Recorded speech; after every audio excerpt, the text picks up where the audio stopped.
একজন বক্তা ওয়াজ করতে আসবে, এরপরে আগে থেকে চুক্তি করে 20,000 না দিলে মাহফিলে যাব না, আছে না? আগে থেকে চুক্তি করে 30,000 না দিলে আমি মাহফিলে যাব না, আছে না এরকম বক্তা? 50,000 না দিলে আমি মাহফিলে যাব না। যদি 50,000 চুক্তি করাও থাকে, মাহফিল কমিটি যদি একটু কম দেয়, মুখখানার দেখা যায় না বক্তা সাহেবের। তার মানে ও দিন প্রচার করতে এসেছে কতটুকু, সে দুনিয়া কামাই করতে এসেছে। সম্মানিত দ্বীনি মুসলিম ভাই বোন, আপনাকে আমি যেটা মূলত বলতে চাচ্ছি, মনে রেখে দিয়েন, সাহাবীগণেরা, তাবিগণেরা, তাদের ইতিহাস, তাদের জীবনী আপনার আমার জানা উচিত। তাদের জীবনী থেকে আপনাকে আমাকে শিক্ষা নিতে হবে ভাই। তারা কত কষ্ট ক্লেশ করেছেন একটা হাদিসের জ্ঞান অর্জন করার জন্য।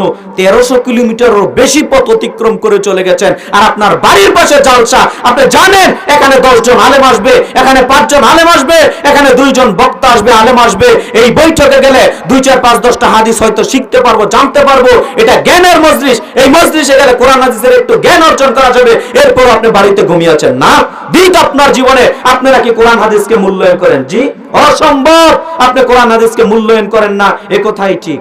তার বাস্তব প্রমাণ আপনার উপস্থিতি। আপনি কেন ডং ডং করে চলে গেলেন? আপনি মাহফিলে আসলেন, একটু বাদাম খেলেন, আবার বাড়িতে চলে গেলেন, বললেন এটাই সফলতা? না, এটা সফলতা আপনি মনে করিয়েন না।